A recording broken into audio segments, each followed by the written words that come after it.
ইলাহা ইল্লাল্লাহ। জোরে জোরে জোরে এই আওয়াজে জিকির করলে হবে না। লা ইলাহা ইল্লাল্লাহু মুহাম্মাদুর রাসূলুল্লাহ সাল্লাল্লাহু তাআলা আলাইহি ওয়াসাল্লাম। টেকনো আদ্দা নুরানি তালিমুল কোরআন হাফিজিয়া মাদ্রাসার উদ্যোগে আয়োজিত 10ম বার্ষিক ওয়াজ ও দোয়ার মাহফিলের মুহতারাম সদর, সম্মানিত সভাপতি, প্রধান অতিথি, বিশেষ অতিথিবৃন্দ, সম্মানিত উদ্বোধক, আমন্ত্রিত হযরতে উলামায়ে কেরাম, মঞ্চে ও সম্মুখে উপবিষ্ট আকাশের নক্ষত্রতুল্য হযরতে উলামায়ে কেরাম, মাদ্রাসার আজিজ তলাবা, এলাকার গণ্যমান্য মুরব্বিয়ানে ইজম, যুবক বন্ধুরা, ছোট ছোট বাচ্চারা, পর্দার অন্তরালে অবস্থানরত সম্মানিতা আবেদা, জাকেরা, শাকেরা, সালেহা মা ও বোনেরা, সর্বপ্রথম শুকরিয়া আদায় করছি রব্বে করিমের দরবারে আলিশানে, যার তৌফিকে এই কনকনে শীতেও আমরা কোরআনের ভালোবাসায়, উলামা হযরতের ভালোবাসায়, কোরআন সুন্নাহর আলোকে কিছু কথা বলবার এবং শুনবার জন্য এখনো এখানে বসে আছি, থাকতে পেরেছি। কালিমাতুশ শুকর পড়ি আলহামদুলিল্লাহ। আর একটু আসতে পড়েন আলহামদুলিল্লাহ, আরো আসতে পড়েন আলহামদুলিল্লাহ। সব উল্টা চলতেছে, আমরা উল্টা চলি। প্রশংসা করলাম কার? আরো জোরে বলতে হবে কার? আল্লাহর নাম বললে গুনাহ নাই তো? নেকি আছে তো? আমি শুরুতে আপনাদেরকে একটু কথা বলি। আপনারা যারা এখনো আছেন, শ্রোতা বেশি থাকতে হবে এটা জরুরি না, সবাই থাকতে পারবো এটাও সত্য না। যাকে আল্লাহ রাখবেন সেই থাকতে পারবো। আমরা এই রাত 11:15 বাজে আমার ঘড়িতে, এই 11:15টায় রাত্রে এখন 11:15 বাজে, আমিও খাবার খেয়ে বসি নাই, আমি আরেক জায়গায় কথা বলে আসছি।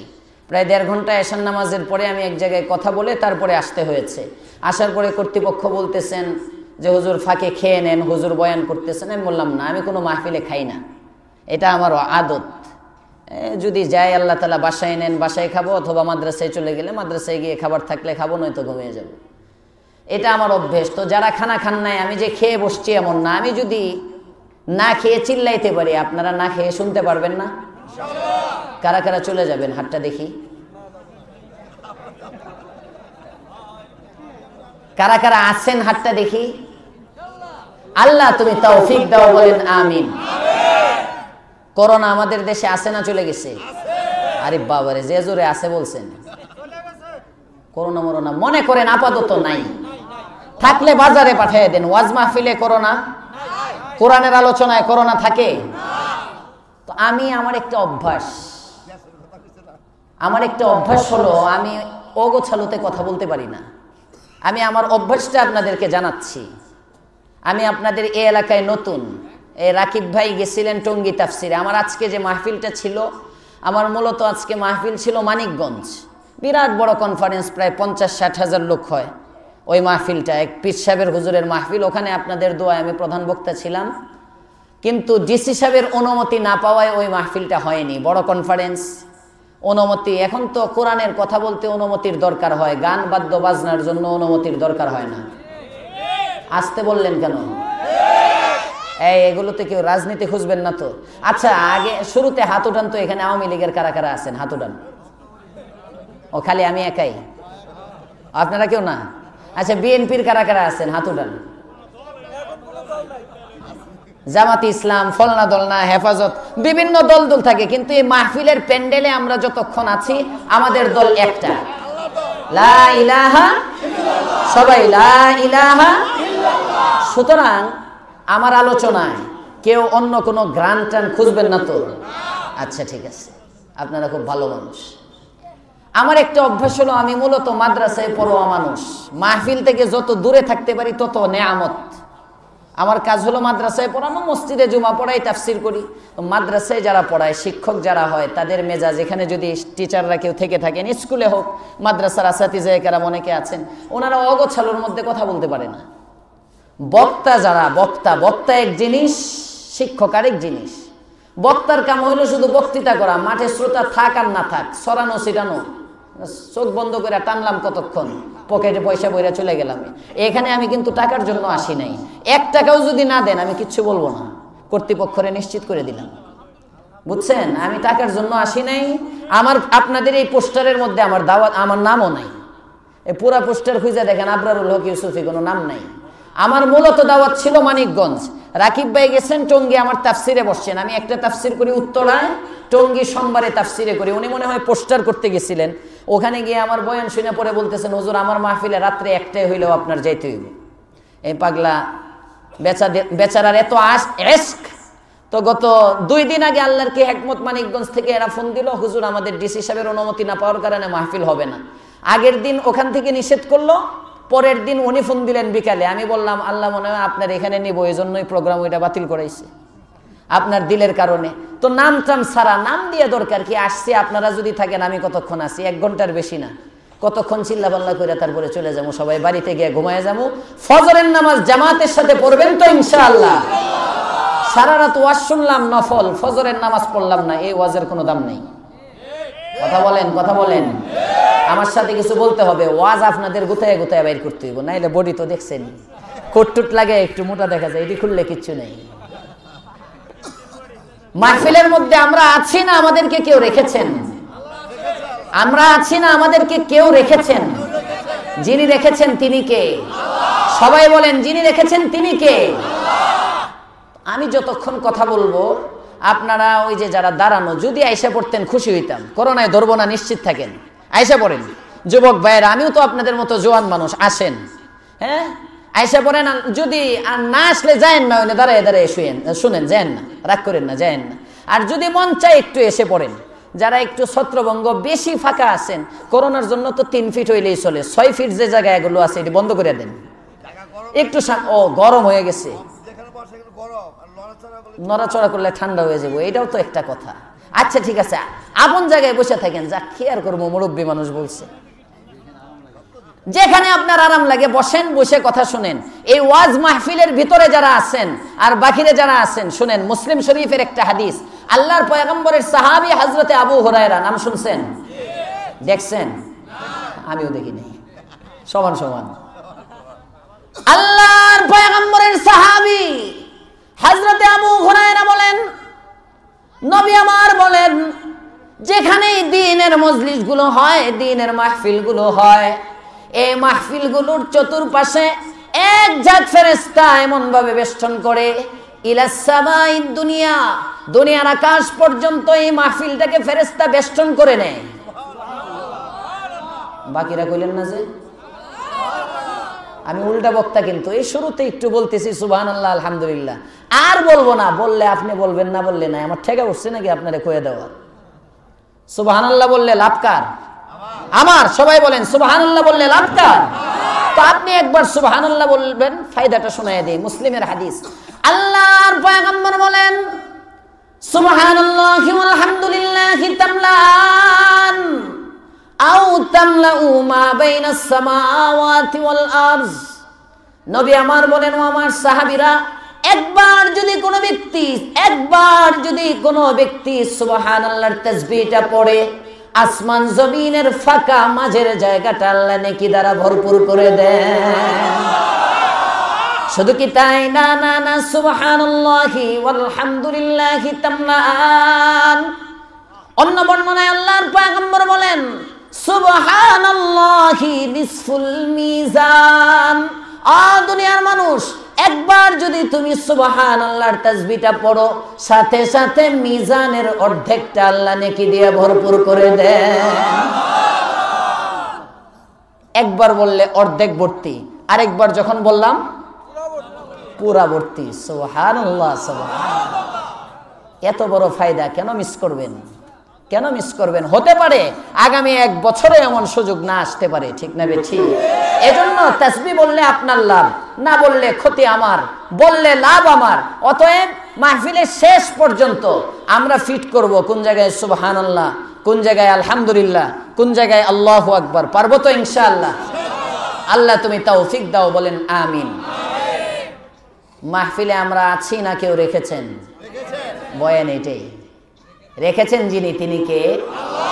একটা এক্সাম্পল আলোচনায় ঢোকার আগে শুরুতে খুতবাতে হাকিমুল ইসলামী কারি তৈয়ব রহমতুল্লাহ আলাইহি লিখেন, এক চাকর আর তার মনিব দুজনে হেঁটে হেঁটে যাচ্ছে। হঠাৎ পথিমধ্যে রাস্তার পাশে মসজিদ থেকে আওয়াজ আসছে, হাইয়া আলাস সালাহ হাইয়া আলাল ফালাহ, আজানের ধ্বনি আসতেছে। চাকর মনিবকে লক্ষ্য করে বলে, মনিব আমার, মসজিদে আমার আল্লাহ আমাকে ডাকতেছে। এমনি তো ফজর পর্যন্ত যাই বসে শুতে শেষে একতালে কন্যা একতালে। যারা সুবহানাল্লাহ বলবেন একসাথে সমস্বরে বলবেন, বলেন তো দেখি সুবহানাল্লাহ। আওয়াজটা কত সুন্দর লাগছে না? আল্লাহু আকবার। মনিব বলে আমার আল্লাহ আমাকে ডাকতেছে। আচ্ছা বলেন, মসজিদে আল্লাহ ডাকে না মুয়াজ্জিন ডাকে? বাহ্যিক ভাবে শুনতে শোনা যায় মুয়াজ্জিন ডাকে, আসলে কিন্তু ডাকেন আল্লাহ। আল্লাহর পক্ষ থেকে দূত হিসাবে কাজ করতেছে মুয়াজ্জিন। কি করবা? কই যাই মসজিদে। কেন যাই? নামাজ পড়বো। এই কয় রাকাত? মাগরিবের নামাজ কয় রাকাত? সবাই বলেন মাগরিবের ফরজ কয় রাকাত? 3 রাকাত। মনিব বলে, এই বেটা চাকরের বাচ্চা, তাড়াতাড়ি জলদি যাবি জলদি বের হবি, 3 রাকাতের বেশি বললে ঠেঙ্গি ভেঙে গেলাম, যা তাড়াতাড়ি যা তাড়াতাড়ি আসবি। খুতবাতে হাকিমুল ইসলাম কারি তৈয়ব রহমতুল্লাহ আলাইহি লেখেন, চাকর চলে গেল, মনিব বাহিরে মসজিদের গেটে দাঁড়ায় দাঁড়ায় সিগারেট টানে। হায় হায় হায় হায় হায়। বুঝেন তৌফিক দিলেন কে? আল্লাহ। 3 রাকাত নামাজ শেষ, মনিব দেখতেছে, আবারও নিয়ত করে আল্লাহু আকবার। 2 রাকাত শেষ, আবারও নিয়ত করে আল্লাহু আকবার। 2 রাকাত শেষ, আবারও নিয়ত করতে নিছে। অনুমতি কয় রাকাতের? অনুমতি কয় রাকাতের? 3 রাকাতের। পড়লো 7 রাকাত। প্রথমে 3 রাকাত, এরপরে সুন্নত 2 রাকাত, এরপরে আবার আওয়াবিনের নিয়তে 2 রাকাত, আবারও আওয়াবিনের 2 রাকাত পড়ার নিয়ত করলো। কারণ তিরমিজি শরীফের হাদিস জিলদে আউয়ালে এসেছে, তিরমিজি প্রথম খণ্ড। আল্লাহর রাসূল বলেন, যে ব্যক্তি মাগরিবের পরে 6 রাকাত নামাজ পড়বে, 12 বছর নফল নামাজের সওয়াব তার আমলনামায় দিয়ে দেওয়া হবে। মান সাল্লা বাদাল মাগরিবি 6 রাকাআতিন উদ্দিলা লাহু বি12 রাকাআহ। তাজা হাদিস পড়াইছি গত পরশুদিন, তিরমিজি আউয়ালের মধ্যে আসছে। আল্লাহর রাসূল বলেন, যে ব্যক্তি মাগরিবের নামাজের পরে 6 রাকাত নামাজ পড়বে।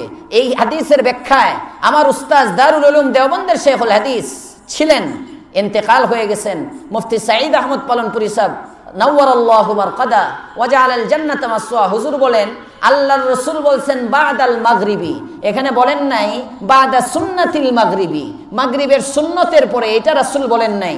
রাসূল বলেছেন বাদাল মাগরিবি। তো মাগরিবের ফরজটাকেই শুধু মাগরিব বলে, সুন্নত তার তাবে। সুতরাং ফরজের পরে 2 রাকাত সুন্নত, এরপরে 4 রাকাত নফল। এই সুন্নত আর নফল মিলেও যদি 6 রাকাত হয়, তাকেও আল্লাহ তাআলা 12 বছর নফল নামাজের সওয়াব দিয়ে দিবেন। কালকে থেকে আমরা এই সওয়াবটা নিতে কারা কারা নিয়ত করতে পারি? আল্লাহ তুমি তৌফিক দাও, বলেন আমিন।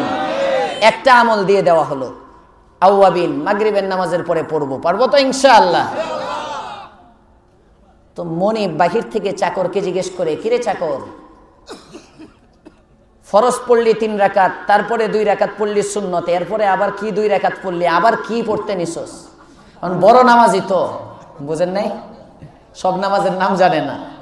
এমন কিছু নামাজি তো আমাদের সমাজেও আছে।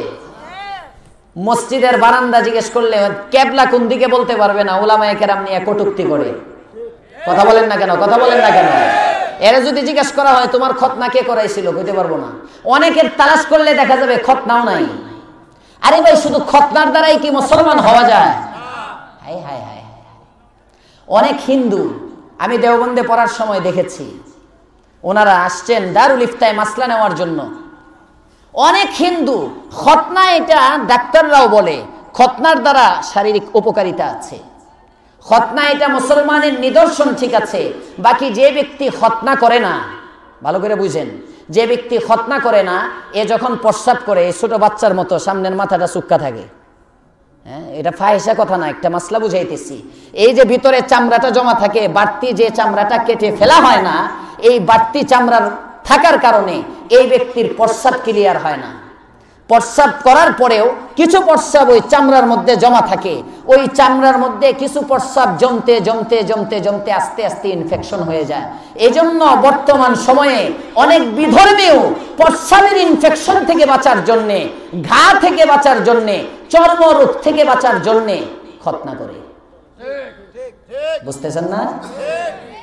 খতনাটাই যদি শুধু মুসলমানের শিয়ার হয় না, এটা শিয়ার ঠিক আছে, বাকি এটাই খতনা করলেই তুমি পরিপূর্ণ মুসলমান, এটা বোঝা যাবে না। যেমন গত 16 ডিসেম্বরে আমাদের ঢাকা সিটির এক দিকের একজন মেয়র বক্তৃতায় বলেছেন, ওনার বক্তৃতায় আমরাও তো খতনা করেছি। আমি নিজে শুনছি ওনার বয়ান, ইউটিউবে সার্চ দিলে পাবেন। উনি বয়ানের মধ্যে বলছেন, আমাদের চেয়ে তারা আবার বড় মুসলমান হয় কিভাবে, আমরা কি খতনা করি নাই? হ্যাঁ, মনে করছে খতনার নামই মুসলমানি। কথা বুঝতেছেন? কথা বুঝেন? খতনার নামই শুধু মুসলমানি না, মাথা থেকে শুরু করে পা পর্যন্ত 3.5 হাত বডির জন্ম থেকে নিয়ে মৃত্যু পর্যন্ত গোটা জীবন ব্যবস্থায় যখন ইসলাম থাকে, তুমি মুসলমান, নয়তো তুমি পূর্ণাঙ্গ মুসলমান নও। রাগ করছেন? রাগ করেন, মুসলমানই বুঝাইতেছি। আল্লাহ তুমি আমাদেরকে খাঁটি মুসলমান বানাও, বলেন আমিন। নামাজের ওয়াক্ত, নামাজের নাম জানে না, কই আবার 2 রাকাত পড়ার নিয়ত করছো, ব্যাপারটা কি? কে বলতেছে? মালিক। মাশাআল্লাহ, এরা তো খুব তাজা শ্রোতা। আল্লাহ সকলকে কবুল করো, বলেন আমিন। এবার চাকর ডাক দিয়ে বলে, মালিক আমার 3 রাকাত নামাজ পড়ার অনুমতি নিলাম, ঠিক গো মালিক। এরপরে আবার 2 রাকাত সুন্নত পড়লাম, এরপরে আবার 2 রাকাত আওয়াবিনের নিয়ত করলাম, এরপরে আবারও 2 রাকাতের নিয়ত করতে দাঁড়ালাম। ঠিক এই মুহূর্তে আপনি প্রশ্ন করতেছেন, আমি কি আপনার সাথে কৃত অঙ্গীকার ভুলে গিয়েছি কিনা? না মালিক, না না, আমি আপনার সাথে কৃত অঙ্গীকার ভুলি নাই। 3 রাকাত নামাজের অনুমতি নিয়েছি, ঠিক মালিক। বারবার বারবার নিয়ত করতেছি, কেন জানেন? যে আসমানের মালিক আপনাকে মসজিদের গেটের বাহির থেকে মসজিদের ভিতরে ঢুকতে দেয় না, ওই আসমানের মালিক আমাকে মসজিদের ভিতর থেকে মসজিদের বাহিরে যেতে দেয় না। আপনারে যিনি মসজিদের দরজায় আটকে রাখছে, উনি তো আমারে বের করতেছে না, বলেন আমি বের হব কিভাবে? আল্লাহু আকবার। সুতরাং মাহফিলে আমরা আছি না, কেউ রেখেছেন? রেখেছেন কে? শুকরিয়া আদায় করে জোরে সোরে আবারও পড়েন আলহামদুলিল্লাহ। আয়াতে কারিমা তিলাওয়াত করেছি। আমার এই প্রায় 15 মিনিটের আলোচনা হয়ে গেল। এই আলোচনায় আপনারা বলেন তো, আপনাদের এখানে কি আমার আলোচনা চলবে? চলবে তো? আর 45 মিনিট আয়াত যেটা তেলাওয়াত করছি, ঢুকবো আয়াতে? যাইবেন না তো কেউ? যেখানে যাইবেন এখানেই ব্রেক, জায়গায় ব্রেক। আয়াতে কারিমা তিলাওয়াত করেছি সূরাতুন নাহল। কোরআনুল কারীমে একটি সূরা আছে, নাহলুন মানে মধুমাছি, মৌমাছিকে বলা হয় নাহল, মধুমাছির সূরা। কোরআনে কারীমে একটি সূরা আছে মধুমাছির সূরা। এই সূরার 90 নম্বর আয়াত পড়েছি।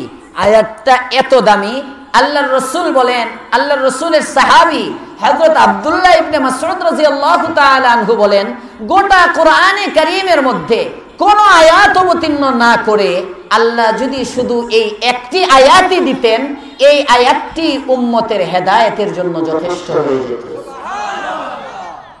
আয়াতটা দামি না কম দামি? বুঝছেন তো আয়াতটা কত দামি? কোরআনের আয়াত কত? 6236। এতদিন জানতাম 6666। এগুলো আহামরি জানার কোনো বিষয় না, বাকি আজকে আমি জানাই দিলাম। আপনি কোরআন শরীফের প্রত্যেকটা সূরার মধ্যে আয়াত সংখ্যা দেওয়া আছে। বিশ্বাস না হলে আজকে বাড়িতে গিয়ে ক্যালকুলেটর নিয়ে হিসাব করেন, দেখবেন 6236টা হয়, 6666 হয় না। ওই যে মিল চলতেছে তো চলতেছে। যাক, 6666 হইলেও কোনো সমস্যা নাই, 6236 হইলেও কোনো সমস্যা নাই, বাকি গণলে পাইবেন 6236টা। বিশ্বাস না হইলে আপনি গণনা দেখেন, পরে আমারে ফোন দিন। এই 6236টা আয়াত কোরআনে কারীমের মধ্যে, এই সবগুলো আয়াতের মধ্য থেকে কোন আয়াত যদি না পাঠাইতেন, একটি আয়াত, যে আয়াত আজকে তিলাওয়াত করেছি, এই আয়াতটি এত জামে আয়াত, এত অর্থবহ আয়াত, গোটা কোরআনটাকে আল্লাহ কেমন যেন এই আয়াতের মধ্যে ভরে দিয়েছেন। আয়াতটা এত দামি, এই আয়াত শুনে অনেক কাফের মুসলমান হয়ে গেছে। এই আয়াত শুনে অনেক কাফের মুসলমান হয়ে গেছে। একটা দৃষ্টান্ত দিব, অনেকগুলো আছে, একটি দৃষ্টান্ত পেশ করব। আল্লাহর রাসূল সাল্লাল্লাহু আলাইহি ওয়াসাল্লামের একজন বন্ধু ছিলেন, নাম তার হযরত উসমান ইবনে মাযউন। রাসূলের বন্ধু ছিলেন, বাল্যকালের সাথী ছিলেন, 40 বছরের সঙ্গী। আমাদের বন্ধুত্ব তো পুরি খাওয়ার বন্ধু, আমাদের বন্ধুত্ব কক্সবাজার সমুদ্র সৈকতে যাওয়ার বন্ধু। কথা বলেন? যুবক যুবককে ভালোবাসে, দেখে বন্ধুত্ব করার আগে কার টাকা পয়সা বেশি আছে, যার টাকা পয়সা বেশি তার সাথে বন্ধুত্ব করবে মজার মজার খাওয়ার জন্য আর পিকনিকে যাওয়ার জন্য। আরে দোস্ত বলতে হবে না আমি যাচ্ছি, আরে বাবা আমার বাপে তো রিক্সা চালায়, কোত্থেকে টাকা দেব? আরে বেটা তুই আমার দোস্ত না, চল না। আছে না নাই? আল্লাহর রাসূলের বন্ধু দেখেন উসমান ইবনে মাযউন, আল্লাহর রাসূল সাল্লাল্লাহু আলাইহি ওয়াসাল্লামের বাল্যকালের সঙ্গী। এজন্য আমাদের বন্ধুত্ব যেহেতু স্বার্থের ভিত্তিতে হয়, স্বার্থ ফুরিয়ে গেলে বন্ধুত্ব শেষ হয়। আস্তে বলে, আস্তে বলে। আমাদের বন্ধুত্ব স্বার্থের ভিত্তিতে হয়, স্বার্থ নাই আমাদের বন্ধুত্বও নাই। আল্লাহর রাসূলের বন্ধুত্বের মধ্যে কোনো স্বার্থ হইতো না। রাসূল ভালোবাসেন, এজন্য রাসূলের বন্ধুত্ব 40 বছর বাল্য জীবনের সাথী উসমান ইবনে মাযউন একজন আরেকজনকে ভুলেন না। যে রাসূল নবুয়ত পেলেন, পয়গম্বর নবী হয়ে গেলেন, কালিমার দাওয়াত দিতে লাগলেন, উসমান ইবনে মাযউন এবার বলে মুহাম্মদ তোমাকে আমি ভালোবাসি ঠিক, তুমি আমার বন্ধু, কিন্তু তোমার উপর কালিমা পড়ে মুসলমান হব না। আলোক হয়ে গেছেন। যেমন এই জামানায় কিছু বন্ধু পাওয়া যায়, হুজুর আপনাকে আমি ভালোবাসি ঠিক, আপনাকে আমি মোহাব্বত করি ঠিক, বাপ যেদিন মরে যাইব মৃত্যুবার্ষিকী পালন করার দরকার হবে তখন খতিবের ভালোবাসা। কথা কয় না? জন্মদিনে দোয়া করানোর জন্য আলেমের ভালোবাসা, আলেমকে আমি ভালোবাসি জানাজার নামাজের ইমামতি করানোর জন্য, আলেমকে আমি ভালোবাসি করোনায় যখন আমার আত্মীয় স্বজনের লাশের কাছে কেউ আসে না তখন তার লাশ গোসল দেওয়ার জন্য, আলেমকে আমি ভালোবাসি আমার মৃত্যুর পরে জানাজা পড়াবার জন্য। হ্যাঁ, আলেম যদি উচিত কথা বলে তখন আর আলেমকে ভালোবাসে না। আছে না নাই? এরা ওই কাফের মুশরিকের দালাল। আর চা দিতে হইব না, চা দিলে ডিস্টার্ব হইব, সময় কম, অল্প সময়ে কিছু কথা কইতে হইব, চা দরকার নাই। উসমান ইবনে মাযউন আল্লাহর রাসূলের বাল্যকালের সাথী, 40 বছর বয়স হলো নবীকে বয়কট করলেন। নবীজি তাই বলে ভয়ে কালিমা ছেড়ে দিচ্ছেন। বুঝেন? আজকে অনেক মানুষ আলেম ওলামাকে হুমকি দাও, আজকে অনেক মানুষ ওলামায়ে কেরামকে হুমকি দেয়। হক কথা বলতে গেলে বাধা আসবে। কথা বলেন? হক কথা বলতে অতীতেও বাধা ছিল, এখনো বাধা আছে, কিয়ামত পর্যন্ত থাকবে। রাসূলের জামানাত থেকে বাধা ছিল, এখনো বাধা আছে, কিয়ামত পর্যন্ত থাকবে।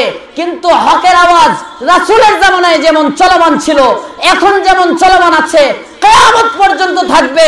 হককে দমাবার ক্ষমতা কারো নাই। ঠিক না ঠিক? হককে কেউ দমাইতে পারবে না। হকের সাথে আছেন কে? আসতে বলেন কেন? হকের সাথে আছেন আল্লাহ। ভয় লাগে আপনাদের? ভয় নাই তো, আমরা তো সবাই এক দলের মানুষ, ভয়ে কি? কাকে ভয় করব? আর সবাই মানুষ, মানুষ মানুষকে ভয় করে নাকি? মানুষ তো কুত্তারে ভয় করে, মানুষ শকুনকে ভয় করে, মানুষ বাঘকে ভয় করে। আজকে যে সমস্ত মানুষের ভয়ে সমাজে মানুষ থাকতে পারে না, ওরা মানুষ না, ওরা মানুষ রূপী কুকুর আর সিংহ। ঠিক না বেঠিক? ওরা মানুষ না।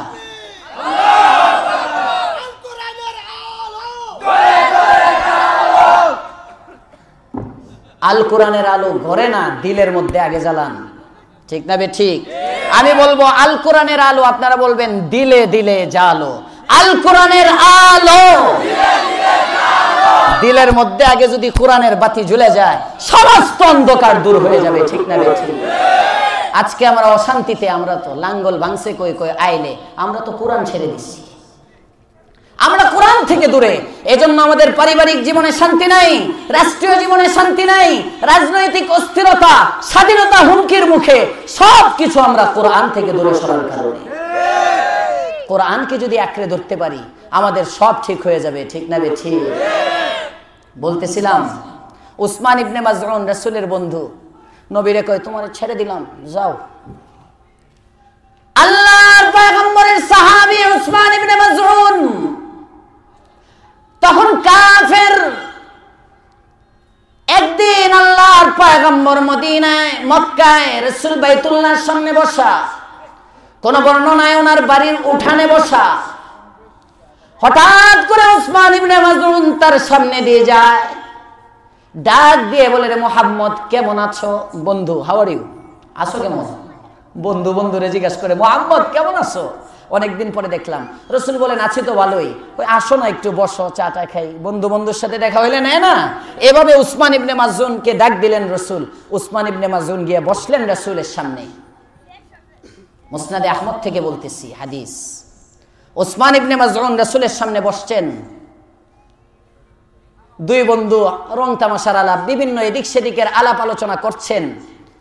হঠাৎ করে দেখেন উসমান ইবনে মাজউন আল্লাহর রাসূলের মাথাটা উপরের দিকে চলে গেছে এমনি। কতক্ষণ এইভাবে। এরপরে আবার একটু পরে দেখেন পুরা নিচে, বিপরীত। এরপরে আবার দেখেন একটু ডান দিকে। এরপরে কেমন যেন কার সাথে কি বলতেছেন। কিছুক্ষণ পরে আবার স্বাভাবিক হলেন। আচ্ছা বলেন, আমি আপনাদের সাথে এখানে কথা বলতেছি, ঠিক এই মুহূর্তে যদি আমি এরপরে মনে মনে করি, আপনারা বলবেন যে হুজুর কি হয়েছে? বিভিন্ন এটা তো কোনো কথা বলতেছে, কথা বলার মধ্যে হঠাৎ করে কিছুক্ষণ পরে রাসূল যখন স্বাভাবিক হলেন, উসমান ইবনে মাজউন রাসূলকে জিজ্ঞেস করেন, এই মুহাম্মদ, সে তো মুসলমান না, কাফের, এজন্য ডাক দিয়ে বলে, এই মুহাম্মদ আমার সাথে কথা বলতেছ, ঠিক এই মুহূর্তে উপরের দিকে তাকালে, আবার নিচের দিকে তাকালে, আবার ডানে গেলে, ব্যাপারটা কি? কি হলো তোমার? কিছুই তো বুঝলাম না। নবী জিজ্ঞেস করেন, তুমি কি এগুলো দেখেছো? আমার সব চলাফেরা সবকিছু তুমি দেখেছো? কয় হ্যাঁ, সব দেখেছি। কয় শোনো, এই যে এতদিন বলি আমার উপর আসমান থেকে কোরআন অবতীর্ণ হয়, তোমার সাথে যখন আমি কথা বলছিলাম ঠিক এই মুহূর্তে আমার নিকটে আসমান থেকে জিবরাইল ফেরেশতা আসছে। তো আসমান থেকে যখন জিবরাইল আসে, মানুষকে যখন অভ্যর্থনা জানানোর জন্য আগাতে হয়, ঠিক জিবরাইল যখন আসতেছিল তাকে আসতে দেখে আমি উপরের দিকে তাকিয়েছিলাম। এরপরে আবার নিচের দিকে তাকালাম, মানে ওহীর ভার এটা রাখতে বড় কষ্ট হয়। ওহী যখন আমার উপর অবতীর্ণ হয় মনে হয় আমি জমিনের সাথে মিশে যাচ্ছি। আজকে তো কোরআনকে আমরা দাম দেই না। এই যে এখানে কোরআনটা রাখা, হ্যাঁ, পায়ের সাথে সমান। ওয়াজ মাহফিলে কোরআন দিলে একটু উপরে দিতে হয়। ওয়াজ মাহফিলের কোরআন বা স্বাভাবিকভাবে ঘরের কোরআনের মধ্যে গিলাফ লাগাইতে হয়, এটা কোরআনের সম্মান। এখন আমরা ঘরের টিভির কাপড় কয়দিন পর পর চেঞ্জ করি, টিভির মধ্যে গিলাফ লাগাই, কিন্তু আল্লাহর ঘরের আল্লাহর কালাম কোরআনে কারিমের মধ্যে কোনো গিলাফ নাই, ঠিক না বেঠিক? আরে মুসলমান, আমি আমার পারিবারিক শান্তির স্বপ্ন দেখি। আমি শান্তি দেখে আমার স্ত্রী আমাকে ভালোবাসবে, পরক্রিয়ায় জড়াবে না, কোশ্চিন কালেও সম্ভব না। যার দিলের মধ্যে, যে ঘরের মধ্যে কোরআনের আজমত নাই, ওই ঘরের সংসার কখনো সুখের হয় না। সংসার সুখের বানানোর জন্য সুখের মালিকের সাথে কানেকশন করতে হয়, সুখের মালিকের সাথে কানেকশন করতে হয়। সংসার সুখের বানানোর জন্য সুখ যিনি দেন। এজন্য দ্বিতীয় সবক, নিয়ত করি সবার ঘরে কোরআন কিনবো 1 কপি এবং কোরআনের গিলাফ লাগাবো। দেখি আর কয়জন কয় ইনশাআল্লাহ। সবাই গিলাফ লাগাবো তো ইনশাআল্লাহ। প্রথম সবক কি ছিল? কালকে থেকে এই যে ভুলে গেছি। 1 নম্বর সবক ছিল আগামী কালকে থেকে মাগরিবের পরে নফল নামাজ পড়বো। 2 রাকাত সুন্নাত এবং 4 রাকাত নফল পড়বো, আওয়াবিনের নিয়ত করব। এটা ছিল 1 নম্বর সবক। 2 নম্বর সবক, কোরআনে কারীমের গিলাফ লাগিয়ে নিব। পারবো তো ইনশাআল্লাহ? সবাই ভাই 80 টাকা 100 টাকা 200 250 টাকা লাগে ছোট্ট একটা কোরআন শরীফের গিলাফ। আপনি পড়তে পারেন বা না পারেন, কোরআনের গিলাফটা লাগাবেন। এই আজমত কোরআনের প্রতি দেখানোর কারণে আল্লাহ হতে পারে আপনাকে জান্নাতের মালিক বানিয়ে দিবে। কথায় কথা আসে, ছোট্ট একটা ঘটনা আলোচনা ছড়ায় যাইতেছে, আপনাদের কোনো সমস্যা নাই তো? একটা ঘটনা বলি কোরআনের আজমতের শুনেন, পেরেশান হয়েন না যে হুজুর যেমনে ছড়াইতেছে না জানি কই সারে, ভাই মোনাজাত করে দিলেই তো শেষ, ঠিক না বেটি? এক পাগল ছিল, পাগল 420, এই জঙ্গল বাজারে গেছে সর্বপ্রথম, জীবনে আগে কোনোদিন বাজারে যায় নাই, তাও ঢাকা শহরের বাজার না, ঢাকা শহরের বাজারে তো দোকান টোকান গোছানো থাকে, গেছে গ্রামের বাজারে। গ্রামের বাজারে দেখবেন গ্রামের বাজারগুলোর নিয়ম হলো যে এলাকায় বাজার জমে ওই বাজারের দিন নির্দিষ্ট দিন থাকে, 1 দিন বা 2 দিন। ওই নির্দিষ্ট দিনে বাজারের লোকেরা ওই টমেটোওয়ালা টমেটো নিয়ে যায় এক জায়গায় বসে, একটা থাকে মন্ডির গলি, কি বলে সবজির গলি, এরপরে এক জায়গায় থাকে চাউলের আড়ত, এইভাবে যার যা আছে সব নিয়ে খোলা জায়গায় বসে। গ্রামের বাজার দেখছেন না আপনারা? এইভাবে তো এমন বাজারে এই পাশের মানুষ ওই পাশে যায়, আর একটা আনাগোনা গুমগুম গুমগুম শব্দ হয়। তো এক 420 মাথায় একটু সমস্যা, গেছে বাজারে যায়, যখন দেখে উত্তরের মানুষ দক্ষিণে যায়, পূবের মানুষ পশ্চিমে যায়, এই অগোছালো অবস্থা দেখে মাথায় বাইরে আর কয়, এই যে আওলা লাগলো কেমনে বা হইব, মানে এই যে এলোমেলো হয়ে গেল এটা গুছাবে কিভাবে, পেরেশান। হঠাৎ করে একজন পাইছে তাকে সামনে, কয় কি ভাই তুমি মাথায় থাপড়াও কেন? কয় এই যে আওলা লাগলো কেমনে বা হইব। কয় কি হইছে? এই উত্তরের মানুষ দক্ষিণে যায়, পূবের মানুষ পশ্চিমে যায়, এই যে আওলা লাগলো কেমনে বা হইব। বুঝছে এর থেকে কিছু খাওয়া যায় না, কথা বলেন না কেন? যেমন এই জামানায় কিছু মানুষ আছে, এরা কোন জায়গায় শুধু একটু খাওয়া যায় এই দান্দায় থাকে, দেখেন না? এতদিন পর্যন্ত সমাজের রন্ধ্রে রন্ধ্রে চাঁদাবাজি লুটতরাজি, গলিতে গলিতে বাড়ি বাড়িতে ট্যাক্স চাঁদা উঠায় যাদের পেট ভরে নাই, ওই সমস্ত দলের কর্মীরা, ওই সমস্ত দলের নেতারা আজকে হুমকি দেয় কওমি মাদ্রাসার মধ্যে অমুক লীগের সংগঠন করতে হবে, তারা এখন কওমি মাদ্রাসা থেকেও কিছু খাইতে চায়। মনে রাখবেন, কওমি মাদ্রাসার টাকা এটা হালাল, এটা আল্লাহর উপর ভরসা করে চলে। এই টেকনো আড্ডা নুরানি তালিমুল কোরআন হাফেজিয়া মাদ্রাসার মতো ছোট্ট ছোট্ট মাদ্রাসাগুলো মাদারিসে কওমিয়া জনগণের পয়সায় চলে, চাঁদাবাজির পয়সায় চলে না, জনগণের দানের টাকা হালাল টাকায় যে মাদ্রাসাগুলো পরিচালিত হয়। যদি টাকা খাওয়ার নিয়তে এই সমস্ত মাদ্রাসার কমিটিতে ঢুকতে চাও, পুরো ছারখার হয়ে যাবে, ঠিক না বেঠিক? চাঁদাবাজির জায়গা আছে বেটা, জায়গা মতো কর, সব জায়গায় মাস্তানি দেখিস না, ঠিক না বেঠিক? আল্লাহ তুমি বুঝবার তৌফিক দাও, বলেন আমিন। কি যেন বলতেছিলাম, ভুলে গেছেন সবাই? উত্তরেরটা দক্ষিণে যায়, দক্ষিণেরটা পূবেরটা পশ্চিমে যায়, কয় এখানে কিছু খাওয়া যাইব। কয় ভাই কি? কয় ভাই আমার 500 টাকা দিলে আমি গুছাইয়া দিব, 500 টাকা দাও আমি গুছাইয়া দিব। দিল 500 টাকা দিচ্ছে। এবার কয় ঠিক আছে, বিরাট বড় এক বট গাছ বাজার থেকে একটু দূরে ওই গাছের নিচে নিয়ে তাকে বসাইছে, বসায় বলে এখানেই বসে থাকো, খবরদার এনতে নড়বা না, যদি এখানতে সরো তাহলে কিন্তু আওলা বাড়াইতো এলো, এটা গুছাবে না, গোছানো যাবে না, এখানে জায়গায় বসে থাকো। উনি বসে আছেন, যখন অনেকক্ষণ বসা, সে এদিক দিয়ে 500 টাকা দিয়ে মাছ তরি তরকারি কিনে বাড়িতে গিয়ে একেবারে গলা পর্যন্ত টাঙ্কি ফুল করে সিগারেট একটা হাতের মধ্যে ধরায়া, রাত যখন 12টা বাজে, সব মানুষ বাজারের দোকানপাট বন্ধ করে চলে গেছে, এই মুহূর্তে উনি আসেন, আইসা দেখে মগায় এখনো বট গাছের তলায় বসা। জিজ্ঞেস করে কিরে সবকিছু ঠিকঠাক হলো তো? কয় আরে কোয়েন না, আপনার পায়া বাঁচছে, আপনি না থাকলে তো কিছুই বাউ হইতো না। বাউকে করছে, বাজারের সময় শেষ, বাজার বন্ধ হয়ে গেছে, দোকানপাট শেষ, তো আমার বয়ান এইভাবে শুধু ছড়াইতেছে। আপনারা চিন্তা করেন না যে এই যে ছড়াইতেছে এটা কখন শেষ করব, আখেরি মোনাজাত করে দিব শেষ, চিন্তা নাই, জায়গায় ব্রেক হয়ে যাব। আল্লাহ তুমি তৌফিক দাও, বলেন আমিন। বলতেছিলাম কোরআনের আজমত মানুষকে জান্নাতে নেয়। ছোট্ট একটা ওয়াকিয়া শোনাই।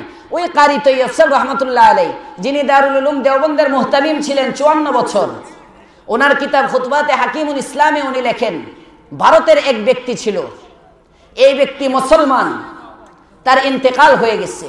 এমন এলাকায় ইন্তেকাল হয়েছে যে এলাকার মানুষ জানাজা পড়াইতে পারে না।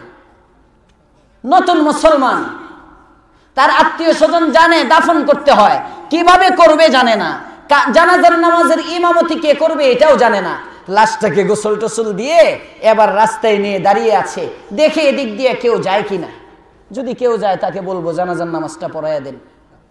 যেমন এই যে এই মজলিসে আমরা যারা আছি, কয়জনে জানাজার নামাজ জানি? হুজুররা ছাড়া জানাজা কয়জনকে দাঁড়া করাইয়া দিলে, আজকে যদি আমার বাবা মারা যায়, আমি বাবার লাশটা সামনে নিয়ে আমরা কি পারবো জানাজার নামাজের ইমামতি করতে? অথচ 4টা তাকবীর, মাত্র 4টা তাকবীর, নিজের বাবার জানাজার নামাজ। আমি কসম করে বলি, মক্কা শরীফের ইমামও যদি আপনার বাবার জানাজার ইমামতি করে, তার দিলে এতটুকু আবেগ হবে না আপনি নিজে আপনার বাবার জানাজার ইমামতি করলে যতটুকু আবেগ হবে। ঠিক না বেঠিক? আল্লাহ তুমি বুঝবার তৌফিক দাও, বলেন আমিন। জানাজা পারে না, দাঁড়ায় আছে। এক লোক যাইতেছে, একটু হুজুর হুজুর ভাব, পুরা হুজুর না, হয়তো ওই 3 চিল্লা মিন চিল্লা লাগাইছিল, সাথী এরকম দাড়ি দড়ি আছে।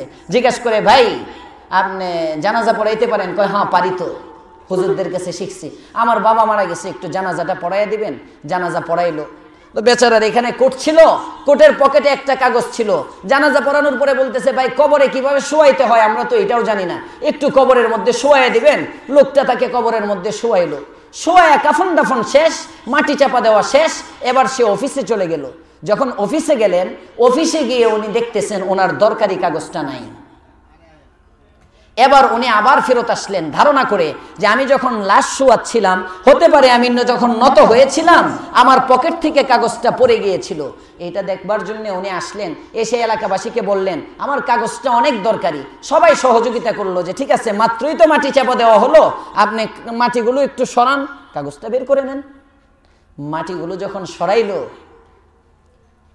হযরতে কারি তৈয়ব সাহেব রাহমাতুল্লাহ আলাইহি লেখেন, লোকটি যখন কবরের মাটি সরালো, কবরের মাটি সরানোর সাথে সাথে দেখে গোটা কবরটা ফুলের পাপড়ি দিয়ে ভরা। গোটা কবরের মধ্যে ফুল আর ফুল, ফুলের উপরে তার কাগজটা আছে। এবার বেচারা নিজের কাগজটা নিয়ে মৃত ব্যক্তির সন্তানকে ডাক দিয়ে বলে, বাবা গো, তোমার কাছে জানতে চাই তোমার বাবা কি আমল করতেন, আমাকে একটু জানাও। ছেলেটা বলে, আমার বাবা তেমন কোনো আমল করতেন না, নতুন মুসলমান হয়েছেন, নামাজ পড়ার নিয়ম জানে না, নামাজ পড়তেন না, রোজা রাখার নিয়ম জানে না, রোজা রাখতেন না, হজ করার নিয়ম জানা নাই, হজেও জান নাই, যাকাতও জীবনে দিতে দেখি নাই। এবার লোকটা বলে, না না না, কোনো না কোনো একটা আমল অবশ্যই তো আছে, যে আমলের কারণে তার কবর মরতে দেরি, কবরটা ফুলের বাগান হতে দেরি হয় নাই, সে আমলটা কি? আমাকে একটু তোমাদের ঘরে নিয়ে চলো, তোমার মাকে আমি জিজ্ঞেস করব।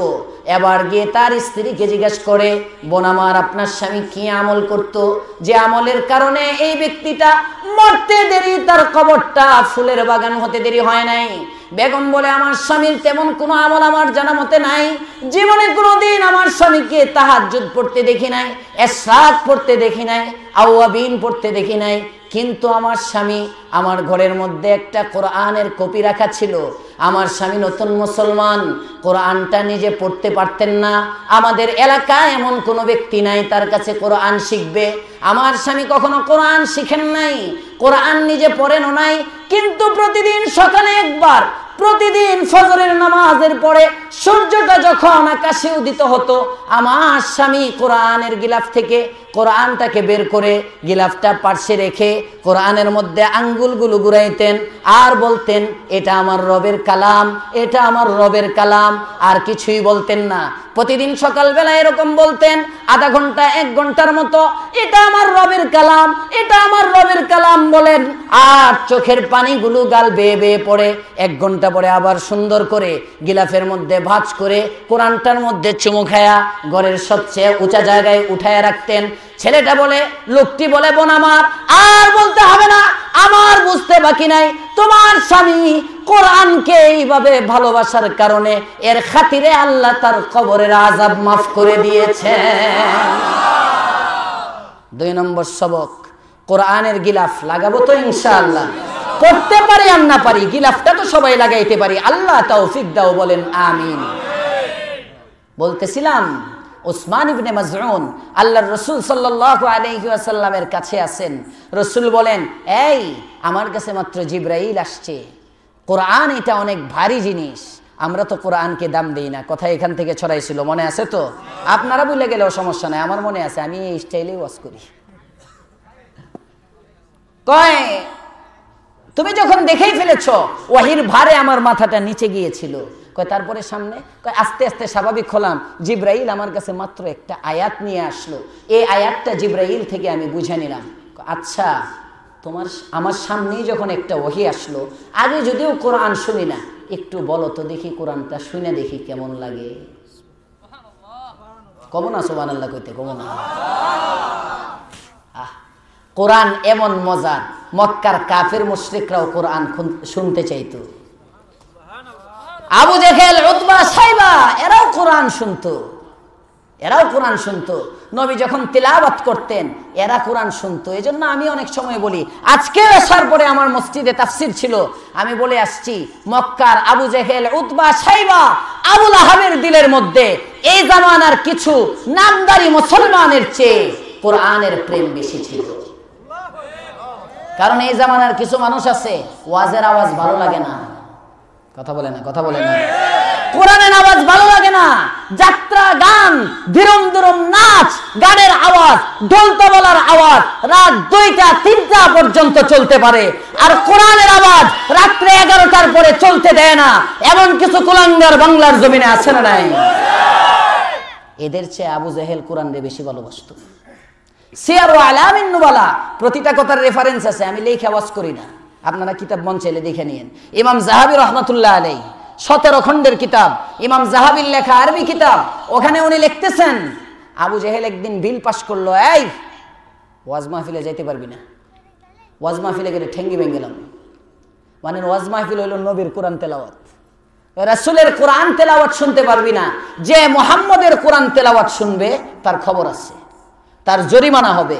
নতুন নতুন আইন হইল, আইন যেদিন পাস হয়, নতুন নতুন আইন করলে সবার মধ্যে একটু ডর থাকে। যেমন কয়েকদিন দেখছি যখন ওই যে টহল নামছিল মাস্ক বাধ্য করার জন্য জায়গায় জায়গায়, তখন দেখি সবার নাকের মধ্যেই মাস্ক, সবাই একদম রিক্সাওয়ালা, হেল্পার, ড্রাইভার সব। এখন আবার খোলা শুরু করছে, ওই যে আস্তে আস্তে ডিল হইতেছে। আবার যদি একটু চাঙ্গা হয় আবার সবাই মাস্ক লাগাইব, ঠিক না? ঠিক নতুন নিয়ম করলে নতুন নিয়ম। বাকি এটাই এতেকাদ রাখেন, মাস্ক লাগাইবেন ধুলাবালির জন্য, আর রাত্রে লাগাইবেন কুয়াশা যাতে নাক দিয়ে না ঢুকে, এই জন্য। মাস্কে করোনার থেকে বাঁচাইতে পারবে? করোনা থেকে হেফাজতের মালিক কে? মনে রাখবেন। আসবাবের প্রতি ভরসা করবেন না। ছোট্ট একটা জিনিস ঈমান নিয়ে চলে যেতে পারে। মাস্ক পরার আগে মুমিন, মাস্কটা যদি এই নিয়তে পড়ি মাস্ক পরলে আমার করোনা হবে না, সাথে সাথে মাস্ক খুললাম আমি কাফের হইয়া, ঈমান শেষ। এত সহজ না। আল্লাহ সঠিক বুঝবার তৌফিক দাও, বলেন আমিন। হ্যাঁ, আপনি পড়েন, আমাদের বাংলাদেশের রাস্তাঘাটে যে ধুলা, মাস্ক এমনিও পরা দরকার। এই হিসাবে আপনি ধুলা থেকে বাঁচার নিয়তে পড়েন। রাত্রেবেলা এখন যারা পড়া আছেন নিয়ত করেন কুয়াশা যেন নাকি দিয়ে না ঢুকে, এজন্য আটকায় রাখার জন্য পড়লাম নিয়ত। কিন্তু এইটা পড়লে আমার করোনা হবে না, আল্লাহ মাফ করো। কত নেতা আইসোলেশনের মধ্যে থাকে একদম। আমার এক মুসল্লি উত্তরাতে, উনি লকডাউনের 2.5 মাস আগের থেকে লকডাউনের 2.5 মাস আগের থেকে নিজের বাড়ি, আমি যেখানে মসজিদে নামাজ পড়াই ওই মসজিদের সাথী, 5 তলা বাড়ির মালিক উনি, তার 2.5 মাস আগের থেকে যখন করোনা ওই যে চীনে প্রথম বের হয়েছে, তখনই ওনার ডিপ ফ্রিজ টিজ বইরা বাজার টাজার কইরা উনি ঘরে সমস্ত ব্যবসা বাণিজ্য ছাইরা, বাড়ির মালিক ভাড়া পায়, খায়, আর এমনি জমানো টাকা তো আছে। 2.5 মাস আগ থেকে লকডাউন, এরপরে করোনার 3 মাস তো আমাদের প্রায় লকডাউনের মতো গেল, 1 মাস তো ফুল লকডাউন চললো বাংলাদেশে, রমজান গেল। এরপরে হঠাৎ করে তার এমন জোরে ধরছে 15 দিন পরে সিলিন্ডার কিনে গিয়ে ভর্তি হয়েছে অ্যাপোলোতে, বুঝেন নাই? যদি সামাজিক দূরত্ব নিশ্চিত করলে করোনা থেকে বাঁচা যাইত, এই লোকটার করোনা হলো কেন? বোঝা যায় যে আল্লাহ তাআলা দেন, উনি খোলা জায়গায়ও দিতে পারেন, মানুষের ভিড়ের মধ্যেও দিতে পারেন, একা একই থাকলেও দিতে পারেন, ঠিক না? ঠিক। রোগ ব্যাধি দেন কে? আল্লাহ। সুস্থতা দান করেন কে? আল্লাহ। আমাদের সকলকে সুস্থ রাখো, বলেন আমিন। হযরত উসমান ইবনে মাজউন, আবু জেহেল নতুন আইন করলো, নতুন আইন করলো, মক্কায় কেউ মুহাম্মদের কোরআন কেউ শুনতে যাইতে পারবে না। কয় ঠিক আছে শুনবো না। নতুন যেদিন আইন করছে, আইন করার পরে আবু জেহেল কয় আজকে তো কেউ যাবে না, আমি তো প্রতিদিন রাতে মুহাম্মদের তেলাওয়াত না শুনলে ঘুমাইতে পারি না। আজকে আমি তেলাওয়াত না শুনলে ঘুমাবো কিভাবে? যাক, আজকে তো নতুন আইন হলো, কেউ যাবে না, আমি গিয়ে শুনে আসি।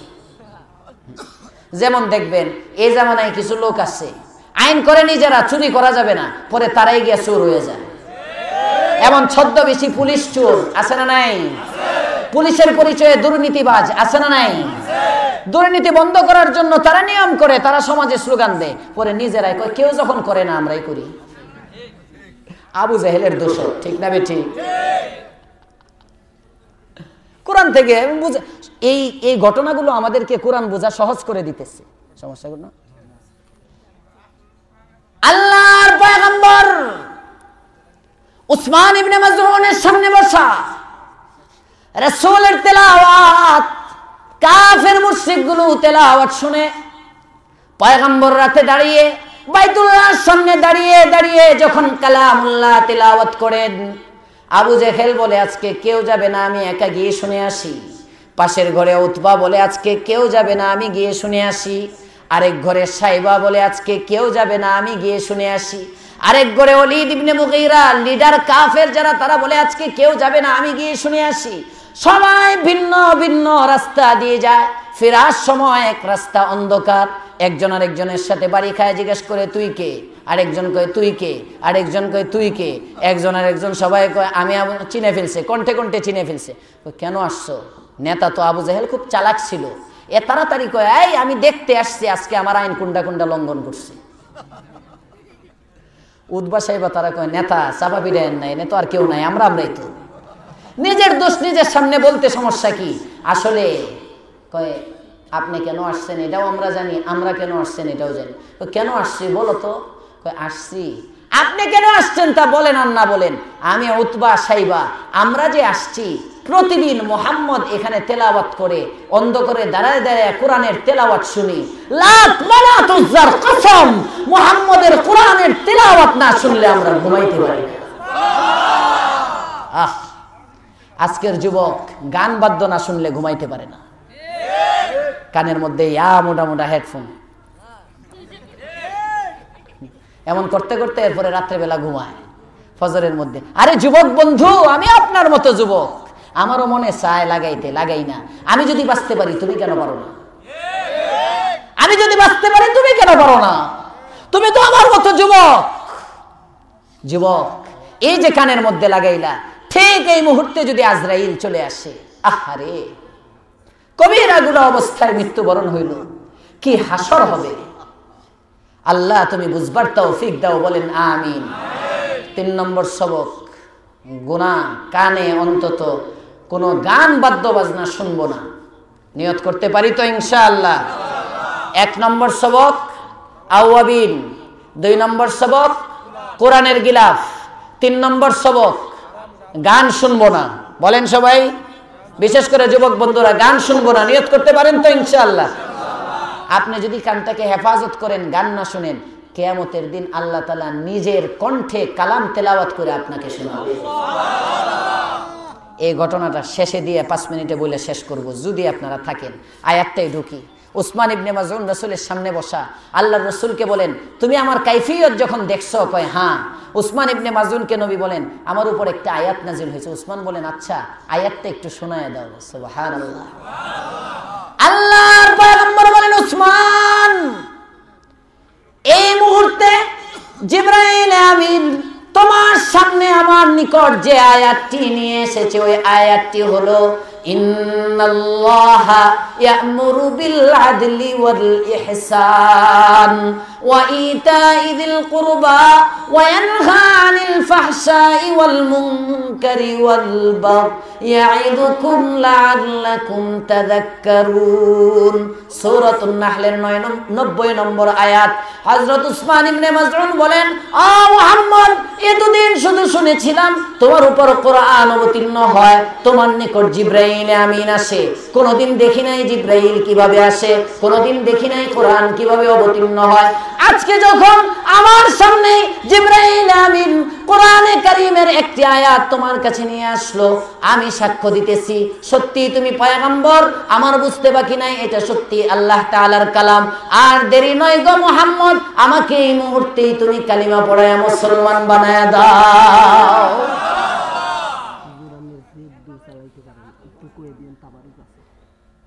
পরে পরে সূরাতুন নাহলের 90 নম্বর আয়াত আমাকে বলতেছে, রাকিব ভাই হুজুর আপনি জেদ্দুর চালাইতে পারেন, একটু কয়ে দিয়েন তাবারক আছে। তবারকের লাগি কি এরা বসে রইছে? এরা কোরআনের মহব্বতে বসে রইছে। তবারকের কথা কইতাম কি, বরকতটাই আপনি নষ্ট করে দিবেন। আরে বুঝতেছেন না কিছু, এখনো বুঝতেছেন না। সূরাতুন নাহল আয়াত নম্বর 90। আল্লাহ পাক রব্বুল আলামিন এভাবে যদি এই ঘটনাগুলো বলতে থাকি, রাত শেষ হয়ে যাবে, আবার দিন আসবে। এরকম অনেক সাহাবায়ে কেরাম এই আয়াত অবতীর্ণ হওয়ার পরে মুসলমান হয়ে গেছেন। আয়াতটা দামি না কম দামি? কেন আয়াতের এত দাম হলো? আয়াতে আল্লাহ তাআলা বললেন কি? আল্লাহ তাআলা আয়াতের মধ্যে 3টা আদেশ করলেন, 3টা নিষেধ করলেন। আদেশ কয়টি? সবাই বলেন আরো জোরে, আরো জোরে। আদেশ কয়টি? নিষেধ 3টি। 3টা আদেশ, 3টা নিষেধ। এই 6টা জিনিসের উপর যদি কেউ আমল করে, গোটা ইসলামী শরীয়তের উপর তার আমল করা হয়ে যাবে। সবগুলো আজকে বলবো না, শুধু প্রথম আদেশটা বলেই আলোচনা শেষ করে দিতেছি। ইন্নাল্লাহা ইয়া'মুরু বিল আদল। ইন্নাল্লাহা, আমি যা বলি তাই, আমি বলছি না 12টার মধ্যে যে শেষ করে দিব, একদম ঠিকই 12টার মধ্যে শেষ করে দিব। আপনারা কেউ, আমি এমন বক্তা না যে টান্না টান্না বাড়াবো। আপনারা যদি 12টার পরে আমার হাজারও ঠেলেন, ফার্ম দিয়েও চাপেন, তাও কথা বাইরিত না। ঠিক 12টার মধ্যে শেষ করে দিব, কারণ আমার সামনে ফজরের নামাজ। আমি 2টা পর্যন্ত ওয়াজ করলাম, পরে গিয়ে আমিও ঘুমাইলাম, আপনিও ঘুমাইলেন। এই ওয়াজে 4 পয়সার লাভ নাই। যে কয়টা আমলের কথা শুনলাম, বাড়িতে গিয়ে নাক ডেকে ঘুমাইলাম। ফজরের নামাজ লম্বা রাত্র, 12টার মধ্যে যদি ছেড়ে দেই, মোনাজাত টোনাজাত শেষ করে যদি 12:30টার মধ্যেও আমরা এখান থেকে তবারক নিয়ে চলে যাই, বাড়িতে যেতে যেতে যদি 1টাও বাজে, কথার কথা 2টা 3টা 4টা 5টা 6টা, 5 ঘন্টা ঘুম আর লাগে না। 6টায় ফজরের জামাত, ঠিক না বে ঠিক? অন্তত এখানে যারা এখন বসা আছেন, আগামীকালকে ফজরের নামাজটা জামাতে পড়বেন, নিয়ত করতে পারেন তো ইনশাআল্লাহ? সারা জিন্দেগি পড়েন আর না পড়েন, কালকেরটা পড়েন, কালকেরটা পড়েন, নাইলে আল্লাহর কাছে আমার জবাব দিতে হইব যে তোর ওয়াজ লম্বা হওয়ার কারণে এরা ফজর পড়েনি। ভাই আমি এটি খুব ডরাই, নিজের কোনো আমল নাই, আসি আপনাদের উসিলায় টাইনা টুইনা জান্নাতে যাইতে পারি কিনা, আর কোনো ইচ্ছা নাই। আল্লাহ তুমি একে অপরের উসিলায় আমাদের সকলকে জান্নাতের মালিক বানায় দাও, বলেন আমিন। আদেশ কয়টি? 3টি। 1 নম্বর আদেশ হলো ইনসাফ। আল্লাহ বলেন ইন্নাল্লাহা ইয়া'মুরু বিল আদল, নিশ্চয় আল্লাহ তাআলা আদেশ করতেছেন ইনসাফের। আদল, আদল কাকে বলে? জুলুমের বিপরীত হলো আদল। আদল মানে সমতা, আদল মানে ন্যায় নিষ্ঠা, ইনসাফ সমতা বিধান। আল্লাহ বলেন বান্দা তুমি সমতা বিধান করো। সমতা, সমতা। তোমার দলের কর্মীর জন্য যে আইন, বিরোধী দলের কর্মীর জন্য সেই আইন। কথা বলে না কেন? এটার নাম হলো সমতা। ছেলের জন্য যে আইন, মেয়ের জন্য সেই আইন, এটার নাম সমতা। কতদিন? বাবা জীবিত আছেন যতদিন। এই বুঝেন, বাবা জীবিত আছেন যতদিন, ছেলের জন্য যে আইন, মেয়ের জন্য সে আইন। বাবার জীবদ্দশায়, হ্যাঁ বাবার মৃত্যুর পরে ছেলে মেয়ের ডাবল। এটা মৃত্যুর পরে, মৃত্যুর আগে না। ভালো করে বুঝেন, হাদিসের মধ্যে আসছে আল্লাহর রাসূল সমতা, সমতা। আপনি যতদিন জীবিত আছেন, বাবা, আপনি যদি আপনার ছেলে আছে একজন, আপনার একজন মেয়ে আছে, আপনি আপনার মেয়েকে বিয়ে দিয়ে দিছেন, ছেলেকেও বিয়ে করাইছেন। এখন ছেলেকে আপনি এমনি হাদিয়া গিফট হিসাবে 5 লাখ টাকা দিলেন, বাবা নাও এই 5 লাখ টাকা দিয়ে তুমি কোনো কাজ করো। শরীয়তে মাসআলা হলো আপনি যেহেতু জীবিত, আপনার মেয়েকেও 5 লাখ টাকা গিফট করতে হবে। সুবহানাল্লাহ বলবেন না? এই সমস্ত ওয়াজ আমাদের সমাজে চলে না, কারণ নিজের গায়েও কিছু পড়ব, এই জন্য সমতা, এটাকে বলা হয় সমতা। হ্যাঁ, যখন বাবা মারা যাবে, পৈতৃক সম্পত্তির বন্টন, ওখানে আবার সমতা না, ওখানে ছেলে মেয়ের ডাবল। বুঝতেছেন তো? আজকে সমাজে যত অশান্তি, সব অশান্তির মূলে সমতা নাই, সব অশান্তির মূলে ইনসাফ নাই, রাজা প্রজার মধ্যে ইনসাফ নাই, এজন্য রাজনৈতিক অস্থিরতা। উলামায়ে কেরামের সাথে জনগণের ইনসাফ নাই, এজন্য উলামায়ে কেরামকে হুমকি ধমকি। কোরআনের সাথে ইনসাফ নাই, কোরআন তেলাওয়াত করতে জানি না। মসজিদের সাথে ইনসাফ নাই, সুন্দর মসজিদ বানায় রাখছি, নামাজের দ্বারা মসজিদকে আবাদ করি না। কথা বলেন না কেন? বেগমের সাথে ইনসাফ নাই, আমার ঘরে বউ হয়ে আমি শালিরে বউয়ের চেয়ে বেশি মহব্বত করি। আমার শালি নাই, আমার শালি নাই, আমার বউ একাই। আবার কহেন না হুজুর মনে হয় করে, এজন্য বলতেছে। কিছু লোক আছে, হ্যাঁ, তারা কয় তোমারে আমি রাখতাম নাকি, খালি রাখছি শালিরার জন্য। আছে না নাই? খালি তোমার কপাল, যদি তোমার এই সুন্দরী বন্ডা না থাকতো, তোমার মতো পেতনি বুঝে আমার ঘরে থাকতে পারে। High high high high high. সমতা, স্ত্রীর অধিকার, ইনসাফ কাকে বলে? যার যার অধিকার তাকে বুঝিয়ে দেওয়ার নাম ইনসাফ। রাজা হিসাবে প্রধানমন্ত্রী, এমপি, চেয়ারম্যান যারা দায়িত্বে আছেন, তারা প্রজাদের কাছে কিছু পাওনা আছে। প্রজা রাজার হক আদায় করবে, রাজা প্রজার হক আদায় করবে। ইনসাফ, বুঝতেছেন? স্বামী স্ত্রীর অধিকার আদায় করবে, স্ত্রী স্বামীর অধিকার আদায় করবে। ইনসাফ। বাবা সন্তানের অধিকার আদায় করবে, সন্তান বাবা মার অধিকার আদায় করবে। ইনসাফ। এখন আমরা সবাই আমার অধিকার চাই। স্বামী চায় স্বামীর অধিকার, স্ত্রীর অধিকার দেয় না। স্ত্রী চায় স্ত্রীর অধিকার, স্বামীর অধিকার দেয় না। এজন্য কেউ কারোটাই পায় না। বুঝতেছেন? রাজা চায় প্রজাদের থেকে শুধু শোষণ করার জন্য, এজন্য প্রজারা রাজাদেরকে দেখতে পারে না। প্রজারা চায় খালি রাজাই একতরফা আমাদেরকে খালি গম দিতেই থাকুক, এজন্য প্রজাও পায় না। সবাই সবার অধিকার। আমার কাছে একটা ভোট, নির্বাচনের আগে চেয়ারম্যান সাহেব, মেম্বার সাহেব, এমপি সাহেব, ওনারা আমার কাছে ঘুষ মুক্ত একটা ভোট পাওনা, এটা তার অধিকার। আমি যদি আমার ভোটের অধিকার আদায় করতাম, তাহলে এমপি হওয়ার পরে, মন্ত্রী হওয়ার পরে, চেয়ারম্যান হওয়ার পরে, মেম্বার হওয়ার পরে, আমি যদি ইলেকশনের আগে এমপির কাছ থেকে টাকা না খাইতাম, এমপি আমার কাছ থেকে টাকা নিয়ে আমারে গম দিত না। লাঙ্গল তো ভাঙছি আমি, এমপির দোষ কি? এখন শুধু বকি মন্ত্রীরে, এখন শুধু বকি, ওনাদের কোনো দোষ নাই, দোষ তো আমার। আমি ভোট দেওয়ার সময় তার কাছ থেকে টাকা খাইছি, বেটা নির্বাচন করছে 1.5 কোটি টাকা খরচ করে, তার টাকা উঠাইতে হইব না? নেতার দোষ দেন কেন? দোষ তো আপনার। আপনি আগে তার হক আদায় করেন নাই।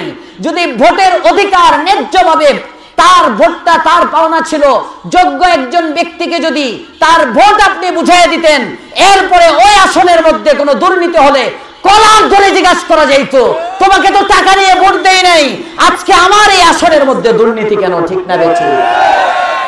আজকে আমাদের ওই সৎ সাহস নাই, আমরা ভোট তো টাকায় বিক্রি করে দিছি। ইনসাফ। 500 টাকা একটা লুঙ্গি, একটা সাবান, ঠান্ডা একটা চা, ভোট শেষ। ঠিক না বেঠি? 1 কাপ ঠান্ডা চায়েও ভোট বিক্রি হয়। অমুক ভাইয়ের চরিত্র ফুলের মতো পবিত্র, অনেকক্ষণ মিছিল টিছিল করে আসলো, আসার পরে ঠান্ডা 1 কাপ চা, ভোট দিয়ে দিচ্ছে। আছে না নাই?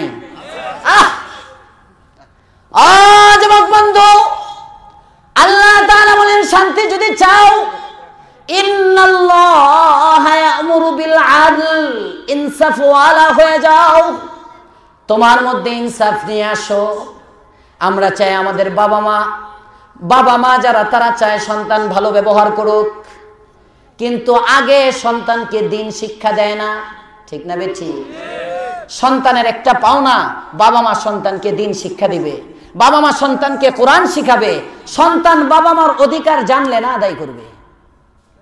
এখন তো সন্তান বাবা মার অধিকার জানেই না, আদায় করবে কি? বুঝেন? শুধু যে বৃদ্ধাশ্রমে দিচ্ছে এটা ছেলে মেয়েদের দোষ তা না, দিনী শিক্ষার অভাব, বাবা মারও কিছু দোষ আছে। ঠিক না বেঠি? বুঝেন? আল্লাহ আমাদেরকে এইভাবে যদি আমি পার্ট বাই পার্ট আলোচনা করতে থাকি, আপনারা বুঝতেছেন, কারণ একটা আয়াতের মধ্যে 6235টা আয়াত যখন ভরা, এই আয়াত টানলে কি পরিমাণ লম্বা হবে তা তো বুঝেনি। ইন্নাল্লাহা ইয়া'মুরু বিল আদল, এক ইনসাফ। বাক স্বাধীনতা আছে না নাই? আছে। আছে। কোরআনের আওয়াজ খুলতে গেলেও মাইক চাপকা ধরে, আছে না নাই? অনেক এলাকায় এমন দুষ্ট ছেলে আছে, এমন দুষ্ট ছেলে হালকা মানে আগে দেখে মৌলবী কোন দিকে যা, খালি যদি একটু বুঝে তার উপরে পড়তেছে সাথে সাথে খপ করে ধরে, জায়গায় জায়গায় বেয়াদব। ওলামায়ে কেরামকে বাধা দেয় কথা বলতে, দ্বীনের আওয়াজ চালু করতে। আরে ভাই, এখনো যে রাত্রে মোটামুটি নিশ্চিন্তে ঘুমাইতে পারেন, এটা ওলামায়ে কেরামের অবদান, এটা এই সমস্ত মাদ্রাসার অবদান, এই সমস্ত ওয়াজ মাহফিলের অবদান। এখনো মানুষ কিছু আল্লাহ রাসূলকে ডরায়, ঠিক না ঠিক?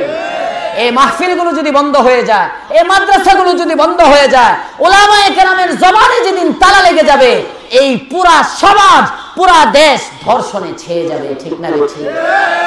আল্লাহ সঠিক বুঝবার তৌফিক দাও, বলেন আমিন।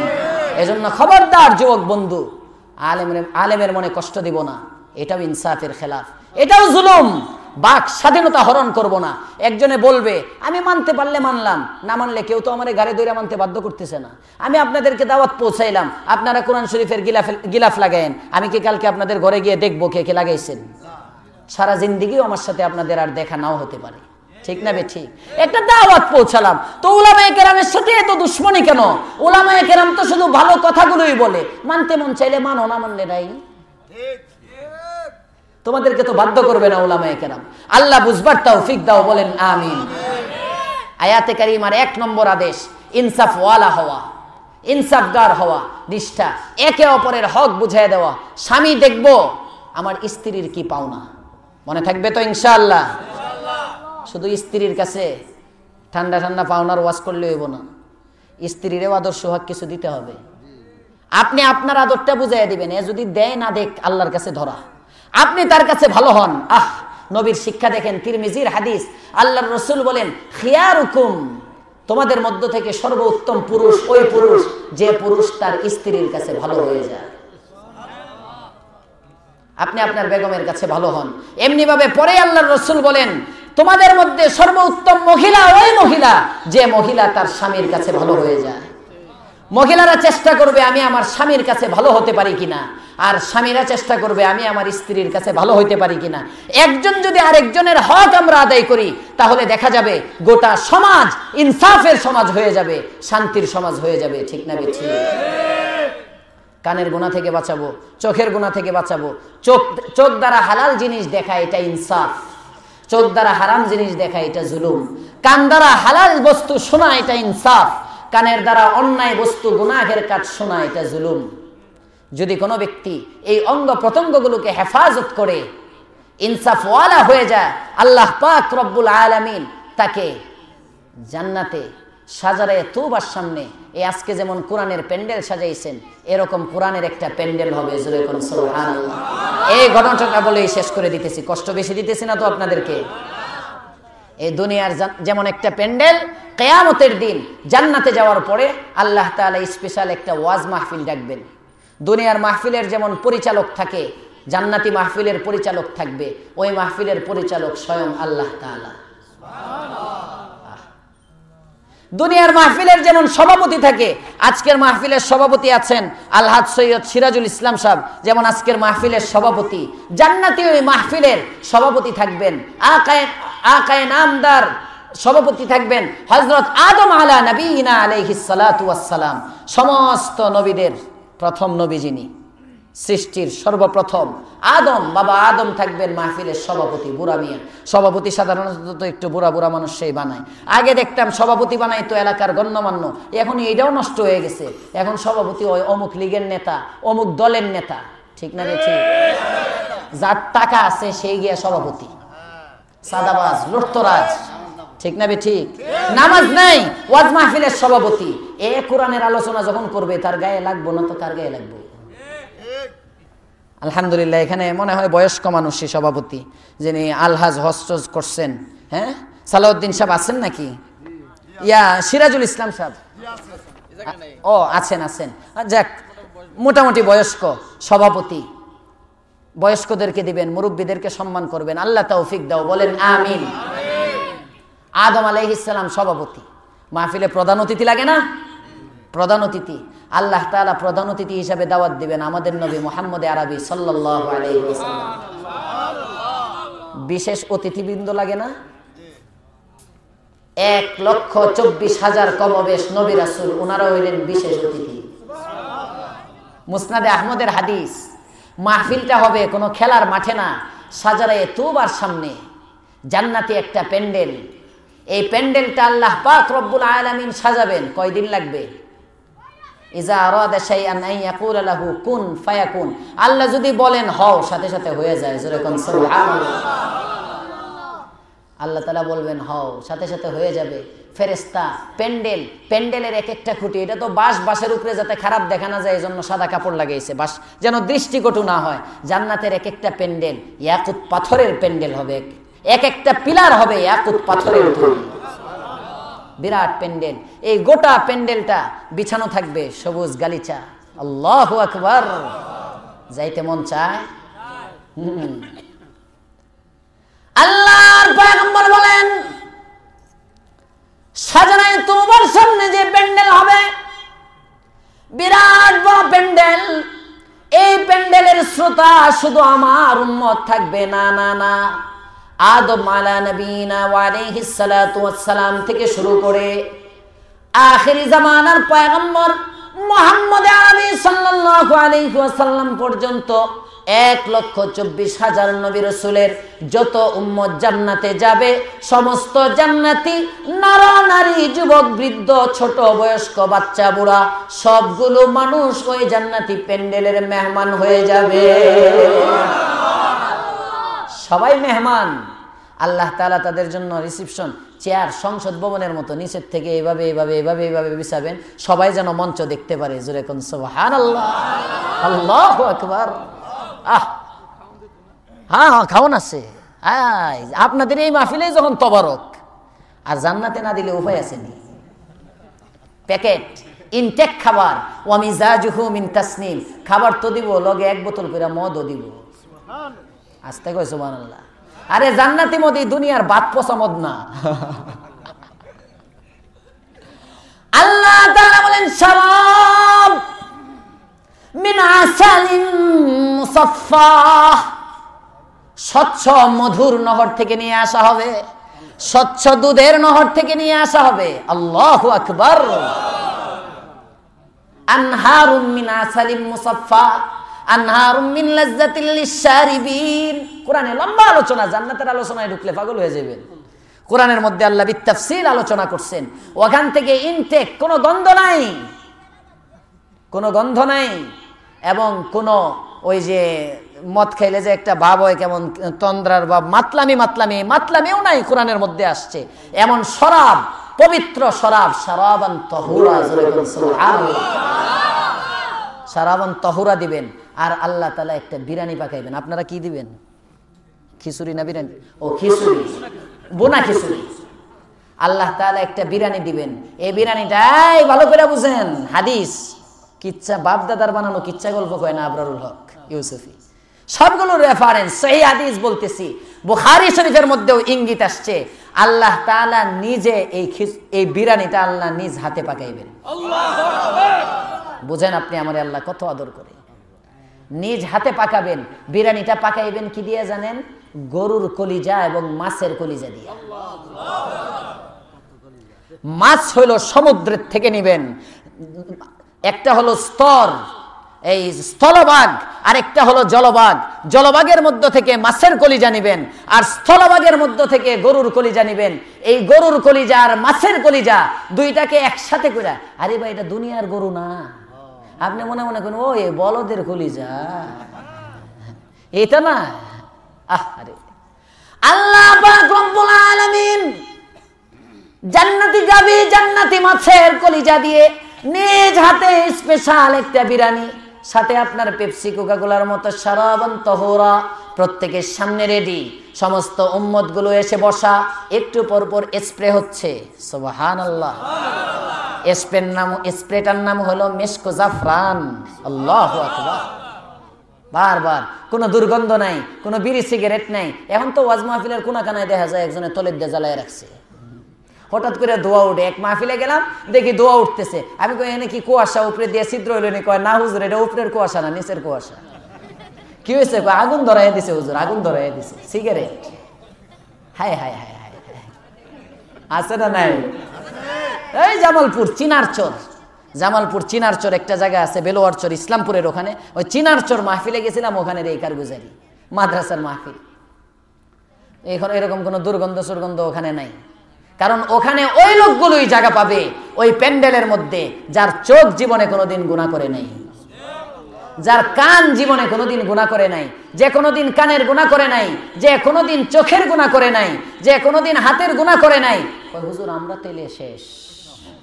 হ্যাঁ, নবী বলেন আত্তাইবু মিনাজ যামবি কামান লা যামবালা, গুনাহ থেকে তওবাকারী ব্যক্তি এমন কেমন যেন তার গুনাহই নাই।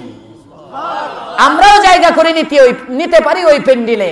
এতদিন যা করেছি, আজকে যদি নিয়ত করি আমি আর কানের গুনাহ করব না, আমি আর চোখে বেগানা নারী দেখব না, আজকে মা বোনেরা যদি নিয়ত করি এতদিন যেভাবে চলেছি আজকের থেকে আর বোরকা ছাড়া চলবো না, আমার এই হিজাব, আমার এই চেহারা কাউকে দেখাবো না, আমার এই মাথার চুল কোনো বেগানা পুরুষকে দেখাবো না, তওবা যদি আজকে করেন আপনিও এই জান্নাতি প্যান্ডেলের মধ্যে জায়গা পেয়ে যাবেন। এই সমস্ত পবিত্র মানুষগুলোকে যখন বসবেন আল্লাহ তাআলা খাওয়াবেন, খাওয়ানোর পরে আল্লাহ পাক রব্বুল আলামিন বলবেন, এই দুনিয়ার ওয়াজ মাহফিলে এরা কোরআন শুনতো, রাত্রে 11টা-12টা বাজে, তাও কোরআনের আশিকগুলো ঠান্ডার মধ্যে বসে থাকতো, বাড়িতে যাইতো না, নবী গো একটু তেলাওয়াত শোনাইবেন আপনি। আল্লাহু আকবার। আল্লাহ পাক রব্বুল আলামিন ডাক দিয়ে বলবেন, হাবিব দুনিয়ার ওয়াজ মাহফিল গুলোর মধ্যে এরা কোরআনের তেলাওয়াত শুনতো আমার বান্দাদের কাছ থেকে, আমি পরিচালক, ও মালি, ও বন্ধু, আজকে আমি ঘোষণা করতেছি আজকের ওয়াজ মাহফিলের মধ্যেও তেলাওয়াত হবে। সর্বপ্রথম সভাপতির ভাষণ হবে, উদ্বোধনী ভাষণ। সভাপতি হযরত আদম আলাইহিস সালাম বলবেন, আল্লাহ আমি বুড়ো মানুষ, আমার কষ্ট দেওয়ার দরকার নাই, আমার পক্ষ থেকে আমার সভাপতির ভাষণটা আমার ছেলে হযরত দাউদকে দেওয়ার জন্য আমি অনুমতি দিয়ে দিলাম। যেমন প্রধান অতিথি প্রতিনিধি পাঠায়, আদম আলাইহিস সালাম গোটা জান্নাতীদের মধ্য থেকে একমাত্র একজন ব্যক্তি আদমের শুধু দাড়ি থাকবে, আর কারো দাড়ি থাকবে না। বুড়া যে বুড়ার নিদর্শন হিসাবে, মুরব্বী হিসাবে তার দাড়ি থাকবে, বাকি সব তো যুবক হয়ে যাবো। অনেকে কয় হুজুর আগে বলবেন না, কত জান্নাতি মানুষ আপনার সামনে বসা, জান্নাতে গেলে যখন আল্লাহ এটি রাখতোই না, আমি আগেই ফালাই দিলাম। আল্লাহ হেফাজত করো, বলেন না আমিন। আগে ফালাইলে জান্নাতে যাওয়া যাবে না গো বাবা। যাক, কথা ছড়ায় যাইতেছে, আমার সময় আছে আর 3 মিনিট, 12টার মধ্যে শেষ করে দিব বলছি। হযরত আদম আলাইহিস সালাম, এই যে বলতেছি, হযরত আদম আলাইহিস সালাম বুড়া, আদম আলা নবীনা, তিনি বলবেন দাউদ আলাইহিস সালাম তেলাওয়াত করবেন জাবুর। প্রথমে জাবুরের তেলাওয়াত শোনাবেন, মানুষের তৃপ্তি হবে না, সব মানুষগুলো বলবে, ইয়া আল্লাহ শুনেছি তুমি যতগুলো কিতাব পাঠিয়েছো, দাউদ আলাইহিস সালামের কাছে জাবুর পাঠাইছো, ঈসা আলাইহিস সালামের কাছে ইনজিল পাঠিয়েছো, মুসার কাছে তাওরাত পাঠাইছো, আর তোমার প্রিয় হাবিবের কাছে কোরআন পাঠাইছো।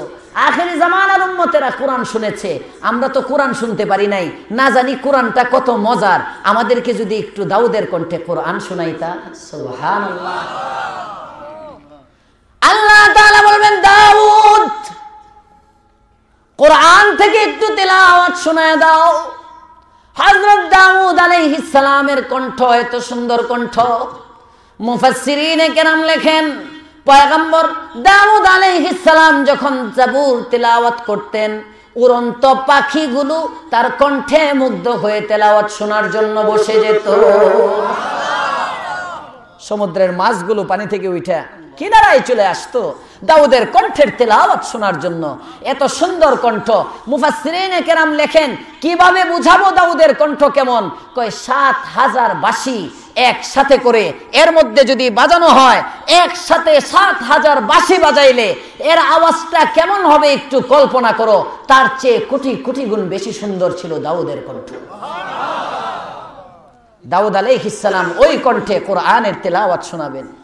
এবার সবাই বলবে, মালিক পয়গম্বর দাউদের কণ্ঠে আখেরি জামানার পয়গম্বরের উপর অবতীর্ণ কালামের তেলাওয়াত যদি হয় এত সুন্দর, যে নবীর উপর এই কোরআন তুমি অবতীর্ণ করেছ, না জানি ওই নবীর তিলাওয়াত কত সুন্দর।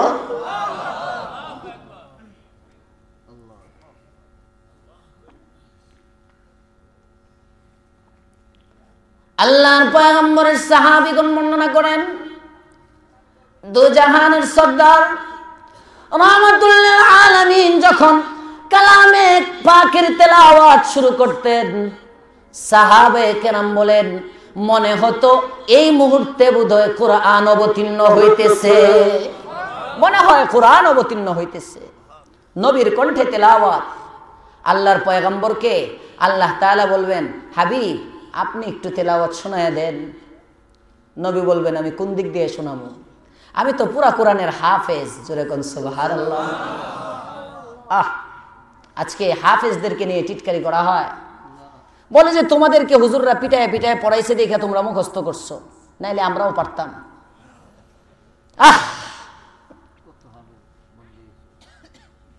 আল্লাহর পয়গম্বর জিজ্ঞেস করবেন, মালিক কোত্থেকে তেলাওয়াত করব? আল্লাহ তাআলা বলবেন, হাবিব সূরা তাহা তেলাওয়াত করো। সূরা তাহাটা পয়গম্বর তেলাওয়াত করবেন, উম্মতের তৃপ্তি হবে না, আবারও তেলাওয়াত শুনতে চাইবেন। আল্লাহ তাআলাকে আবার নবী জিজ্ঞেস করবেন, আল্লাহ গো আমি কোন দিক দিয়ে তেলাওয়াত করব?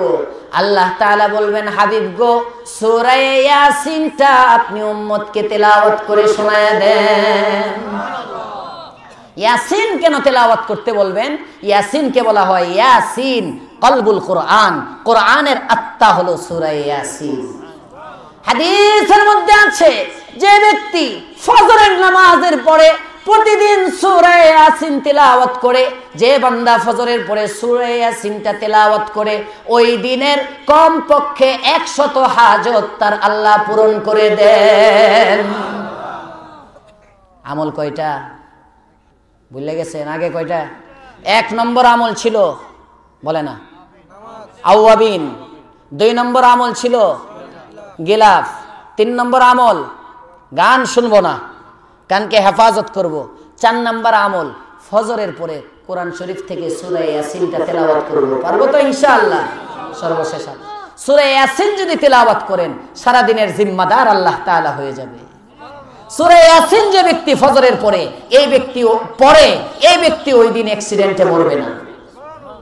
এই ব্যক্তি ওই দিন অ্যাক্সিডেন্টে মরবে না। ওই ব্যক্তিকে এই দিন কেউ গুলি করে মারতে পারবে না। সূরা ইয়াসিন পড়লে সারা দিনের জিম্মাদার হয়ে যান কে? আল্লাহ তৌফিক দাও। ফজরের পরে তেলাওয়াত করবেন, ফজরের নামাজ পড়ে সূরা ইয়াসিন। আল্লাহ তৌফিক দাও, বলেন আমিন। আল্লাহর রাসূল সূরা ইয়াসিনের তেলাওয়াত শোনাবেন। আমাদের নবীর কণ্ঠ কেমন? মুফাসসিরিনে কেরাম লেখেন, দাউদেরটা তো 7000 বাঁশি, 7 লক্ষ বাঁশি একসাথে করে এটার মধ্যে একটা ফু দিলে এই বাঁশির আওয়াজটা যেমন হতে পারে, তার চেয়ে কোটি কোটি গুণ বেশি সুন্দর হলো আমাদের নবীর কণ্ঠ। ভাষায় বোঝাবার মতো না নবীর কণ্ঠ কেমন। আল্লাহর রসুল তেলাওয়াত করবেন, রসুলের তেলাওয়াতে এমন নুরানি হবে, সবাই নূরে বেহুশ হয়ে যাবে, সব বেহুশ। 7 লক্ষ বছর চলে যাবে, সব বেহুশ। আল্লাহ তাআলা কুদরতি তাজাল্লি দিয়া আবার হুশে আনবেন। হুশে এনে জিজ্ঞেস করবেন, কিরে মাহফিল কেমন লাগে? আল্লাহ জিজ্ঞেস করবেন, কিরে লাগে কেমন? ডাক দিয়ে বলবে, মালিক দাউদের কণ্ঠে কোরআন শুনলাম, একরকম মজা।